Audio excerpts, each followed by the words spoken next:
Akhirnya satu layar kita nyambung kita sobat cuan CNBC ya lah. Halo Sobat Cuan, apa kabar? Menemani mau berbuka puasa ini ya. Oke, jangan khawatir Ellen dan juga Sobat Cuan CNBC. Ini jamnya kita ditambah sama produser yang baik hati banget. Jadi kita bisa lebih lama sama Ellen. Oke, Ellen gimana nih pergerakan pasar? Seru banget, hari ini seru banget. 3,26%. Iya, seru banget ini. Jadi kemarin itu sebenarnya kalau saya ngelihat IHSG ya, saya sambil share ya ini chatnya. IHSG ini kemarin tuh strong bearish banget gitu.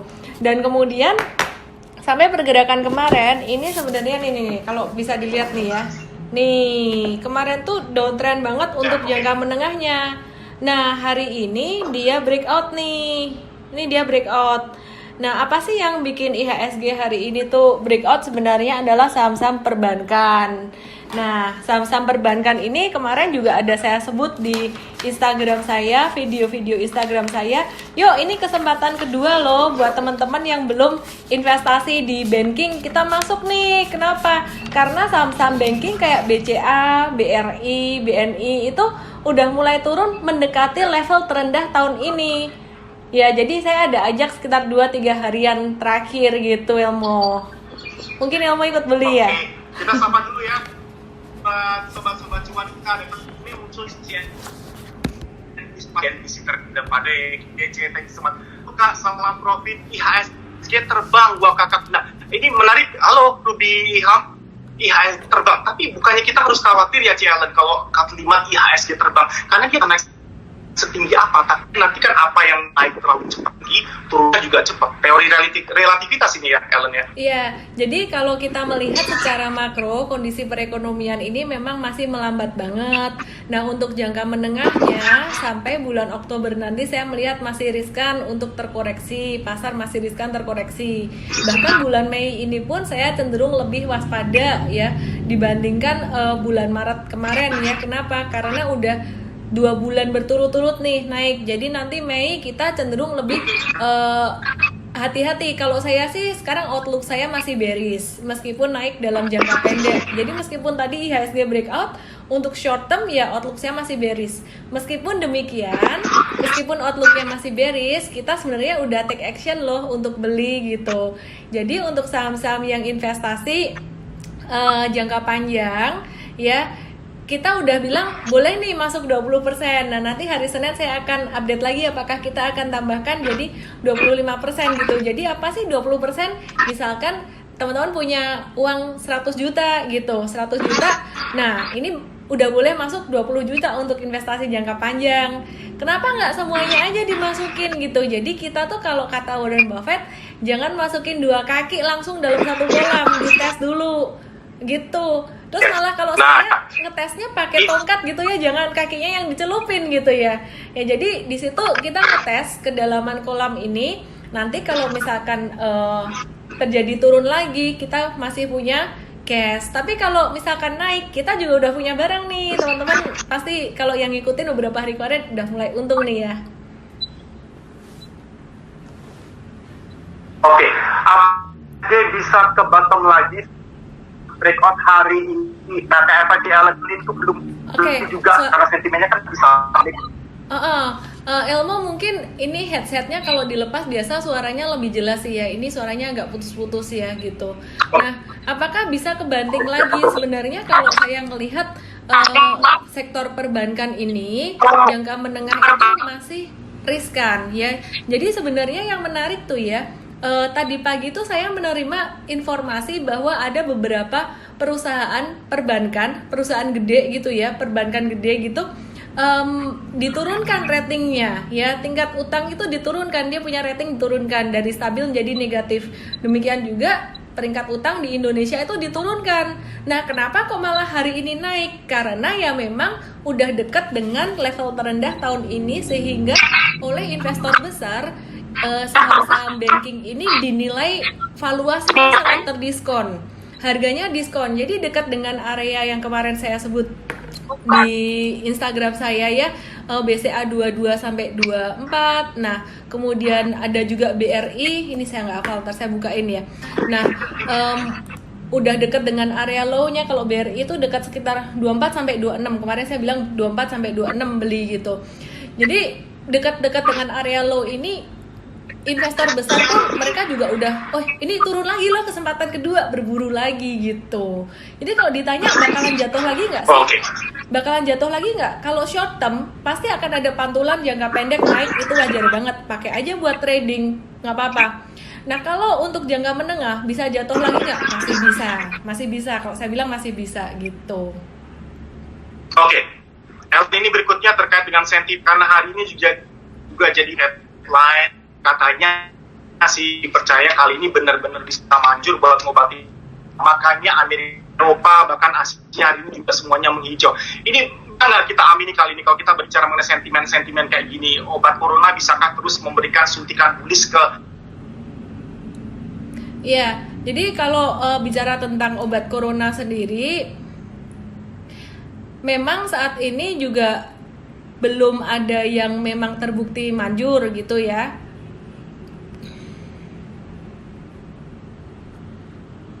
Halo, sorry agak ngeheng tadi. Ya kalau bicara tentang obat corona ini memang selalu jadi sentimen positif negatif.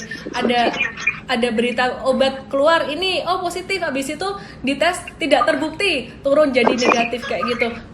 Memang selalu akan jadi sentimen short term yang buat pasar saham berfluktuasi. Cuman kalau saya melihat sentimen positifnya apa? Saya sih percaya banget kenapa orang beli satu saham dalam jumlah yang besar ketika harganya turun dalam, karena mereka melihat ada fundamental yang bagus di perusahaan ini.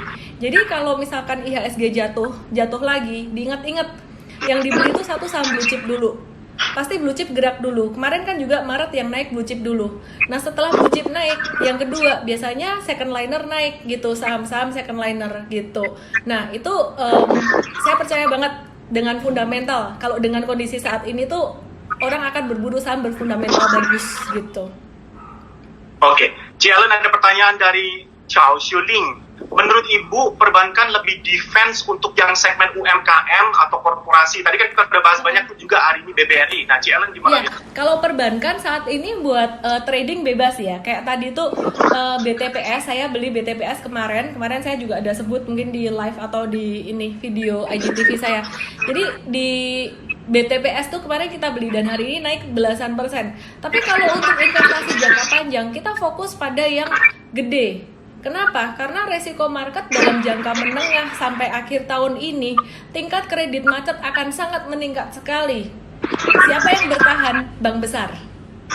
Bank besar yang bertahan. Jadi ini akan menjadi satu seleksi alam.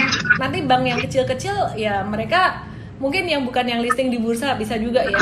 Mereka bisa probably ada yang collapse atau gimana saya nggak tahu. Jadi tetap kalau investasi strictly jangka panjang tuh BCA, BRI, Bank Mandiri atau BNI, dan ini udah saya urutin prioritasnya nih. Ini aja ya. Udah urut ini ya, berarti ya, sesuai urutan ya. Semoga tadi segala dicatat. Ada pertanyaan dari Riyad Is. Halo, selamat sore Riyad Is. Apakah, Robert Cindur tanya nih Cielen, dalam kondisi sekarang ini kita terapkan metode swing trade sudah tepat atau belum? Nah ini Cielen juga pernah bahas di kelasnya nih mengenai swing trade di masa-masa krisis. Jadi kalau kondisi saat ini yang tepat digunakan adalah strategi value investing atau investasi jangka panjang dan juga swing trading. Kalau kondisi kayak gini, strategi yang biasa saya pakai di market normal namanya strategi super trader, yaitu itu sebenarnya strategi trend following. Nah itu saya istirahatkan dulu strategi ini. Nah terakhir tuh kita trading dengan strategi itu tuh Januari kemarin, terakhir Januari Februari keluar udah kelar. Jadi mulai Maret April kita trading cepat, swing tradingnya pun cepat, dan amazingnya bulan April ini ya, kemarin itu saya lihat kalau bulan Maret saya trading cuma 6 kali, 4 saham untung, 2 saham rugi. Untungnya 10-36%, which is tuh di luar ekspektasi saya banget, di atas ekspektasi banget gitu. Terus kemudian 2 saham tuh rugi sampai 7%. Bulan April ini bulan yang sangat menurut saya gila banget sih. Memang fluktuasinya nggak segede bulan Maret, tapi bulan April ini tuh kalau dilihat ya IHSG tuh kayak ke samping, TikTok naik turun sampai benar-benar strategi trading saya tuh saya balik abis. Biasanya saya belinya ketika market lagi breakout, hajar beli naik. Sekarang enggak, Saya cari saham yang udah turun 3 hari, 4 hari, saya cari masuk. Jadi kemarin saya masuk BRI cuma pertimbangannya itu. Saya cari ini BRI ini udah turun deket bottom yang terakhir gitu. Jadi institusi pasti juga senang banget ngumpulin ini dapat murah lagi. Dan amazingly kemarin ini di bulan April, pas ini tutupan bulan April ya, kita transaksi ada 45 kali trading dan jarang banget saya trading yang sampai kayak gitu. Yang untung 34 saham, rugi 11 saham dengan rata-rata keuntungan itu memang nggak gede, sekitar 6,5%, ruginya sekitar 3,5% gitu. Jadi masih bisa untung lah gitu. Dengan market yang sideways gitu. Emang strategi sekarang swing trading harus swing trading kalau trading, jangan hold terlalu lama gitu. Swing trading, jangan hold terlalu lama. Nah ini saya juga pernah ingat ini kalimat dari Ci Ellen waktu di kelasnya Ci Ellen ini. Nggak mau ya Ci Ellen ini nggak mau menggunakan kata-kata BD. Ya nggak Ci? Ada kata-kata BD. Ya, enak, BD, saya hindari banget kata-kata BD. Ini ada pertanyaan dari Ivan Cardoso. Halo Ivan, selamat sore. Jangan-jangan IHSG naik karena permainan market maker. Karena situasinya ini belum stabil sepenuhnya. Kenapa IHSG naik? Nah, ini Ci Ellen lebih suka market maker ini kalimatnya ini, ya. Ini presenter yang luar biasa nih, nanyanya tajam nih gini. Jadi gini, kalau kita bicara tentang market maker, siapa sih market maker itu? Semua orang bisa jadi market maker loh. Jika apa? Jika dia punya uang gede. Ya, jika dia punya uang gede, ketika dia beli satu saham, of course harga saham ini akan naik kalau demand-nya besar. Jadi kenapa saham-saham perbankan ini hari ini naik dan bahkan semua saham ini naik? Apakah karena ada si market maker itu tadi? Kalau saya bilang, karena ada orang yang beli banyak, iya. Nah, orang beli banyak ini tujuannya apakah dia untuk investasi, untuk trading, atau untuk apa? Kita nggak tahu. Saya siapa yang disebut market maker itu? Market maker itu tidak lain adalah trader sebenarnya. Kenapa? Kan mereka beli, naik, supaya naik kemudian orang ikut, harga naik dijual, sama aja. Jadi sebenarnya BD market maker itu sebenarnya itu istilah yang sama dengan menurut saya sih trader. Mereka trader dan investor juga gitu. Iya. Dan ini menarik banget Ellen. Ternyata market maker juga bisa jadi si trader itu sendiri ya. Karena sebelumnya kita juga punya mindset jangan-jangan si market maker ini malah justru si ikan-ikan besar. Berarti belum tentu juga. Ini si market maker ini ikan-ikan besar tadi belum tentu juga ya. Karena balik biasanya malah trader-trader itu sendiri jadi market maker ya. Jadi kalau saya bicara trader itu bisa jadi ada yang gede, ada yang kecil. Nah, kalau orang yang bisa sampai dia transaksinya membuat harga saham naik, itu memang ikan besar. Ikan besar tuh siapa sih? Ya institusi, bisa dana, bisa dana pensiun, bisa asuransi. Jadi belum tentu si BD-BD itu tadi, itu kan kayak konotasinya negatif gitu ya. Jadi sebenarnya gimana ya? Selama kita inisial aja ya Ci, bisa, BD ya. gitu, bisa untuk menggerakkan market sengaja atau tidak sengaja gitu. Jadi pernah saya iseng juga tuh, saya punya satu saham. Kebetulan saham ini likuiditasnya nggak terlalu gede. Saya mau keluar. Saya jual, saya buang kiri, saya ambil beberapa level bid gitu ya. Saya jual nggak di sebelah sini, tapi saya jual di bawah. Langsung turun harganya. Kalau gitu saya market maker dong. Kita semua bisa jadi market maker, tergantung sahamnya apa. Kalau sahamnya likuiditasnya kecil, Anda beli banyak, naik. Anda jual banyak, langsung turun gitu. Jadi ya whatever penyebabnya apa, pokoknya judulnya buat saya satu, yang penting cuan. Oke, yang penting cuan. Ini Ellen May juga pernah share juga di kelasnya, jangan suka asal serok, jangan suka beli saham asal-asalan, asal murah. Karena Ci Ellen ini bete banget yang namanya saham-saham murahan. Di tengah pandemi seperti ini, karena temanya tetap tenang berinvestasi di masa pandemi, saham-saham murahan tadi jadi bertambah banyak nggak Ci? Di lantai bursa jadi tambah banyak nggak sih? Yang menarik gini, banyak orang yang sekedar beli, mau cari valuasi murah tanpa memperhatikan hal-hal yang lain. Nah, kalau market saat ini lagi crash dalam, memang benar yang kita cari adalah saham bervaluasi murah. Tapi bukan sekedar valuasi aja nih. Yang perlu dilihat nomor satu tuh sebenarnya bisnis model. Kemudian yang kedua adalah manajemen perusahaan, yang ketiga kemampuan perusahaan menghasilkan laba secara konsisten, sustainable. Baru yang terakhir, ini bicara tentang valuasi, ini bicara tentang timing aja.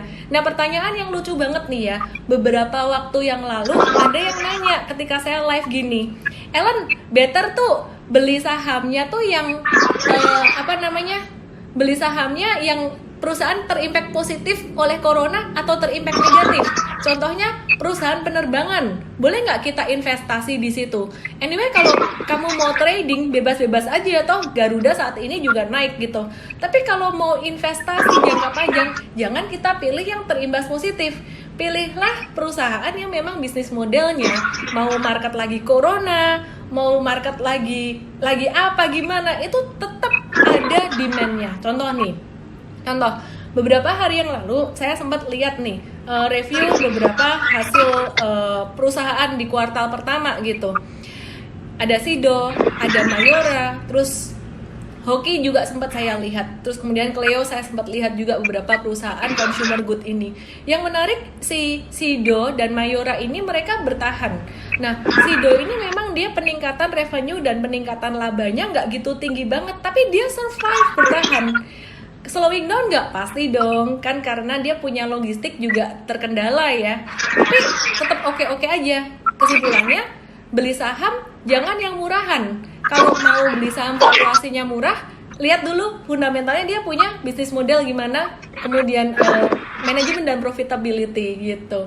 Wah, pertanyaannya Oke, jangan asal serok, jangan asal beli barang-barang on sale ya Ci ya, karena yang on sale bisa jadi itu barang murah, meskipun nggak semua yang murah jelek juga. Kita coba bahas saham-saham ya Ci ya. Ini ada pertanyaan dari kawan-kawan kita Sobat Cuan. Dari Sinful, halo Sinful, selamat sore. Telco apakah sudah kehabisan gas? Nah, ini pertanyaan menarik nih Ellen, karena katanya Telco kan dapat momennya nih PSBB kayak gini.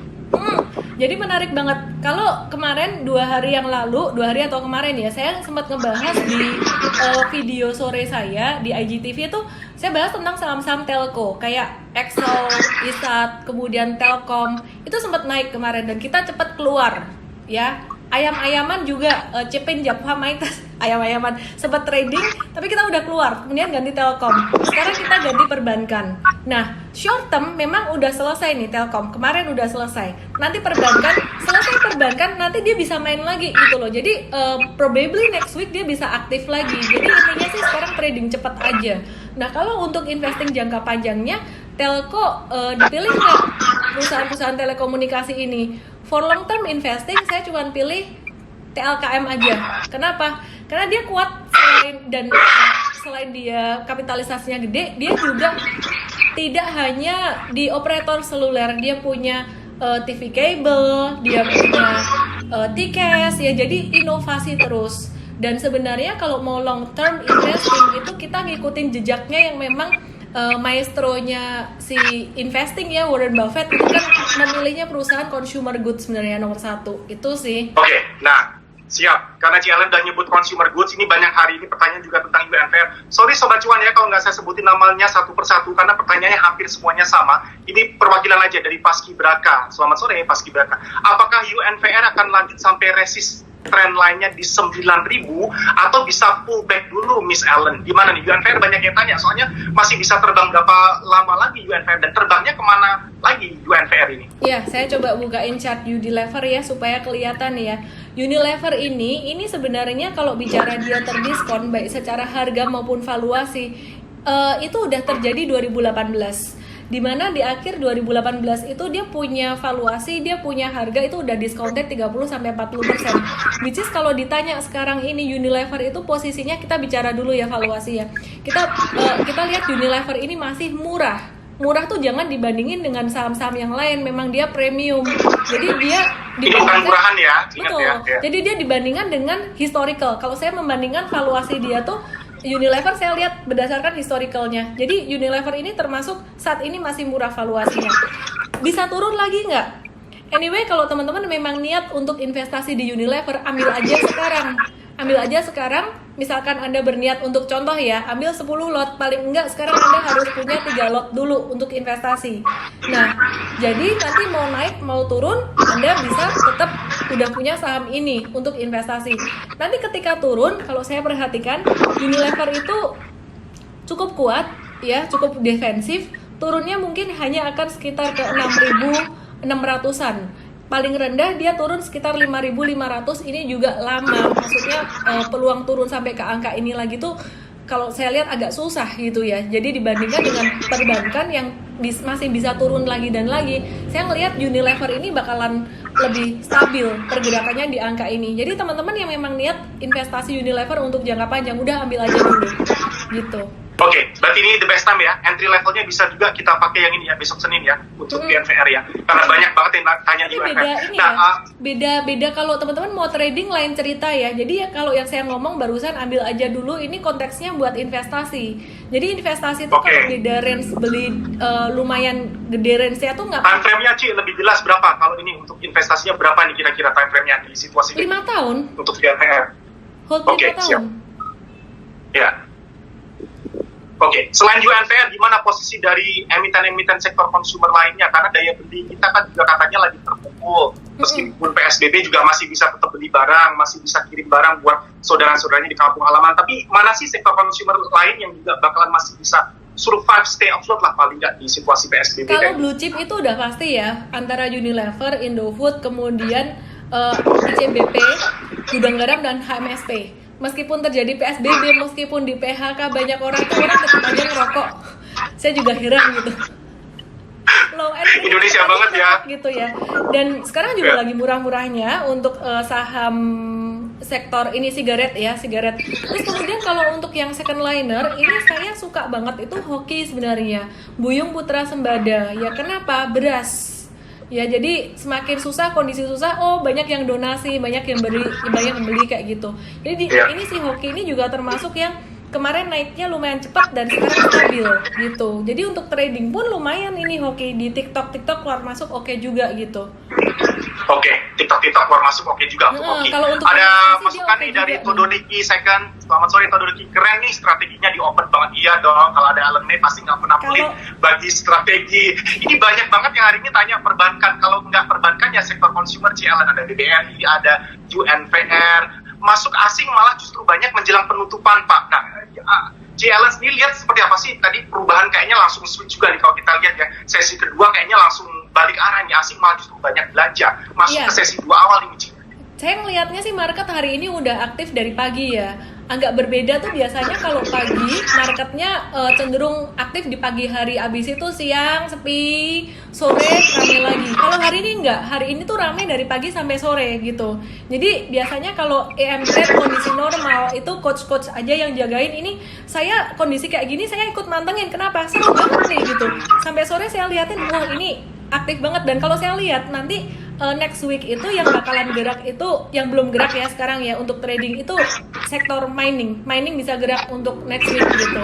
Jadi gantian, kemarin udah ayam, telco, banking kalau sebenarnya besok nggak ada hari merah itu saya masih bisa ngehold gitu, masih berani ngehold. Tapi karena hari merah ya jadi tadi banyak saya jual gitu. Terus next week banyak miningnya gitu. Jadi sebenarnya teman-teman yang saya ceritain di sini semua strategi ceritain sebenarnya belum semua sih. Kalau real time itu saya di EM Trade saya kasih real time buat ini. Jadi teman-teman yang mau belajar bisa ke ya. Nah, untuk mumpung ngomongin mining, ini ada pertanyaan dari Jenny Ayutika. Halo, selamat sore Jenny Ayutika.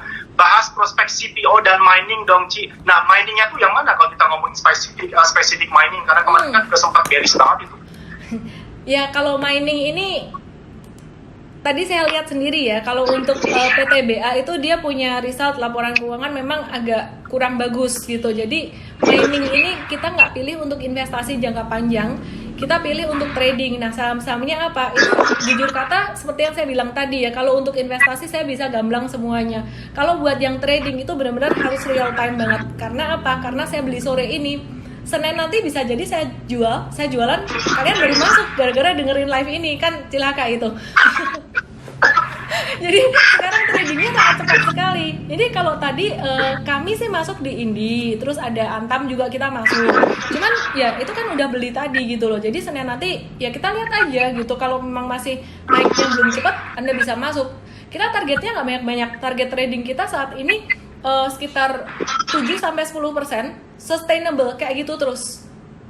Jadi cut loss-nya juga mungkin cut loss 5%, kok kayak jaraknya dikit doang sama profit taking-nya, tapi frekuensi benernya tuh 75% kita. Jadi frekuensi salah kita seperempatnya. Misalkan berapa kali trading? Tadi ada nih Ya itulah Oke, kira-kira. frekuensi salah ini. Ya jadi Ya, ini kosakata baru juga, frekuensi salah ini karena Ci Ellen pernah bilang juga di kelas harus siap dengan cut loss, tapi frekuensi salah kita tuh harus berapa kali baru bisa ditolerir. Nanti kita bahas lebih detail lagi. Oke. Ini pertanyaan berikutnya juga jadi headline Ci Ellen, karena tadi kita sempat bahas harapan pasar akan dipakai obat COVID-19 dan sebagainya. Dari Dika Budi Nugroho, halo Dika Budi Nugroho, kalau perusahaan farma seperti apa Ci? Oke, kalau farmasi sih sekarang saya lihat untuk investasi jangka panjang pilih aja Kalbe Farma, itu udah best of the best nya. The one and only tapi ya. The one and only. Dan dia juga masuk sektor consumer goods sebenarnya. Jadi produk-produknya masih dibutuhin masyarakat. Cuman KB Pharma ini kalau pas US dollarnya naik aja, rupiah melemah tuh kena banget gitu. Nah, kena banget maksudnya jadi melemah banget. Tapi kalau buat investasi jangka panjang itu tuh kesempatan, itu faktor eksternal gitu ya. Kesempatan untuk dapetin saham murah. Nah, untuk KF dan INAF-nya masih bisa trading. Kalau B bisa nggak ditradingin? Bisa, cuman ya biasanya kalau untuk pergerakan naik turunnya tuh si KF sama INAF lebih aktif sih gitu. Terakhir ini aja nih saham blue chip naiknya bisa cepat-cepat gila-gilaan naik turun gila-gilaan, itu kenapa ya? Karena memang investor besar juga mereka melirik dari saham-saham big caps yang mulai murah ini gitu. Oke, tapi tetap wise ya, mainnya di belakang ikan besar ya, Cik, jangan di depan ikan besar ya. Nanti Bener malah banget. kita sama ikan besarnya ya. Ya itu saya mau jelasin dikit tuh. Hah? Pertanyaan umum juga nih, ya. Kalaupun saya trading dan tradingnya bisa jadi trading jangka pendek, masuk keluar dalam waktu yang udah cukup lama, rekomendasi sektor apa untuk trading di saat seperti ini? Dan Dian Kesumarini, halo Dian. Buat trading. Iya. Sektor apa sih untuk trading saat ini? Trading saham saya mix, sektor apapun saya tradingkan. Jadi trading itu saya tidak mengenal tidak mengenal fundamental gitu ya. Jadi tapi saya melihat likuiditas. Apapun saya tradingkan, cara trading saya sekarang saya lihat market pagi mana yang aktif. Kalau udah naik ketinggian lebih dari 5% saya nggak mau ambil. Biasanya yang saya ambil itu baru naik 1 atau 2% dan saya lihat grafik beberapa hari sebelumnya itu jatuh kayak 2 atau 3 hari udah jatuh gitu. Karena ini beda lagi kalau di bulan Maret awal kemarin ya. Ini saya mesti benar-benar ngelihat big picture dari tren IHSG. Ya IHSG sideways di bawah, strategi saya kayak gitu. Nanti kalau IHSG udah naik atau IHSG jatuh lagi, itu strateginya udah lain lagi gitu. Jadi untuk trading ini memang harus mau belajar. Nanti Sabtu ini saya ada seminar online. Kok malah ngiklan ya? Langsung aja ke website saya gitu. Oke, nanti japri ke Ci Ellen ya. Atau ke ini Instagram kan saya. lagi eranya PSBB, semuanya stay at home, tapi tetap bisa berkomunikasi kayak gini pakai Instagram dan sebagainya. Informasi teknologi IT, kalau Ellen May sendiri melihat seperti apa sih? Gimana saham informasi teknologi? Contohnya ini ada MTDL. Ini pertanyaan dari Albert Utaran. Hai Albert. Iya, kalau MTDL ini saya lebih senang buat trading ya. Jadi kalau entah kenapa teman-teman kalau nanya saya buat long term investing, ini saya benar-benar konservatif banget lah gitu. Yang saya pilih untuk investasi itu benar-benar yang consumer good gitu. MTDL lumayan oke dan dia ada bullish pattern saat ini. Cuman dia udah naik tuh 1, 2, 3, 4, 5 kayak 8 candle atau 10 candle udah naik. Artinya tuh udah 2 pekan. Nih ya, saya kasih lihat ya MTDL ya. Ini dia udah naik 2 pekan. Nih, di sini nih. Ya, ini udah naik segini. Jadi riskan banget. Seperti yang saya kasih tahu tadi nih ya. Saya trading tuh nggak mau yang kondisi market sekarang. Saya nggak mau trading yang udah naik begini. Lain cerita kalau kondisi market normal justru naik saya hajar gitu. Justru pas naik dihajar ya? Iya, justru lagi breakout itu saya ambil gitu. Kalau sekarang harus intinya main cepat lah gitu. Oke, siap. Dari IT kita beralih ke saham media. Ini juga perlu kita tanyain keberadaan dari media-media konvensional, TV konvensional nih. Persaingannya akan seberapa ketat tergerus sama sosial media kayak Instagram kita pakai ini. Gimana saham media? Ada contohnya Surya Citra Media menurut Cici. Dika Budi Nugroho. Gak enak ini ngomong media. Iya. Paling nggak gambarannya aja. Mereka akan flatis aja. Singkat aja ya. Aku singkat aja ya. Media sama kayak media sama seperti teknologi tadi. Ini buat trading aja. Polanya juga mirip. SCMA tuh udah naik 2 hari. Terus kemudian kalau MNCN ini masih ada kesempatan untuk naik karena dia belum naik setinggi si SCMA tadi. Jadi kalau MNCN masih bisa ditradingin gitu. Short term. Ini kalau saya bicara hari ini, live hari ini berarti ini untuk benar-benar 1-2 hari ke depan aja gitu, 1 hari malah ya, karena volatile banget kondisi market. Jadi jangan melihat live hari ini terus dipikir Ellen rekomend saham ini, tapi eksekusinya buat trading minggu depan gitu. Jadi udah beda banget nanti ceritanya. Jangan langsung main eksekusi juga ya. Yeah. Ini ada pertanyaan menarik dari Bobby Ignatius. Halo Bobby, selamat sore. Ci, sebenarnya asing itu pasarnya di pasar reguler juga atau cuma di nego aja? Nah, saya kadang juga bertanya nih, asing itu mainnya gimana sih? Terus attitude mereka tuh di pasar mana sebenarnya sih? Ya sesuka-sukanya mereka mau beli sih. Nah, kalau Di reguler ada, di nego ada, ada, di reguler ada, di nego ada.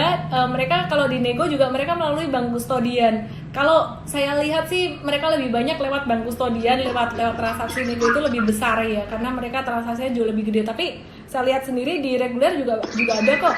Tapi kalau asing-asing ini kan di reguler yang kita lihat adalah sekuritas asing gitu loh, foreign itu, ya itu kan duitnya siapa kita juga nggak tahu, duitnya dari asing atau dari lokal juga nggak tahu, dan itu nggak usah dipikirin, nggak usah dipikirin. Gak usah banyak dipikirin ya. Nah, ngomong-ngomong gak usah banyak dipikirin, ini sesuai dengan tema utama kita tadi, karena kita juga mereview pergerakan market di hari ini. Tetap tenang dalam berinvestasi di masa pandemi. Gimana? Masuk akal nggak sih saya ngomong masuk akal banget. Investasi pada keadaannya kayak gini? Masuk akal banget. Jadi kalau misalkan investasi tetap tenang. Tenang itu artinya kan nggak takut, nggak fear, nggak greed juga. Caranya gimana? Yang pertama memang mulai dari uang yang kecil dulu, jangan mulai dari uang gede. Banyak banget teman-teman saya yang baru mulai masuk ke saham, kondisi seperti ini masuk ke saham dan mereka sama sekali nggak pernah ada background saham. Saya kasih tahu, kecil dulu ya. Oke, dan biasanya saya ajak mereka justru malah trading dulu nih. Kenapa? Biar ngerasain untung seneng. Habis itu kadang-kadang kalau cut loss misalkan sampai rugi, saya bilang uang kecil dulu, jadi ketika cut loss itu nggak stres, mereka tetap tenang. Kayak itu yang pertama.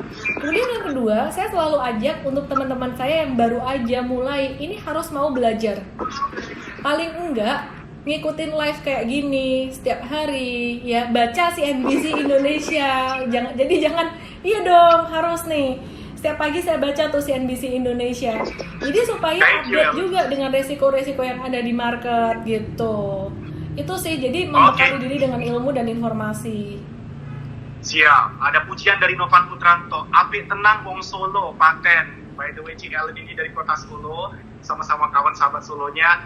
Terima kasih banyak Ellen May. Thank you juga, tadi udah bersabar banget stay buat kita. Ada permasalahan teknis di awal, tapi emang biasa kalau sore kayak gitu. Thank you banget Ellen, ditunggu lagi waktunya bisa kasih analisa dan juga kasih tips-tips paling kece.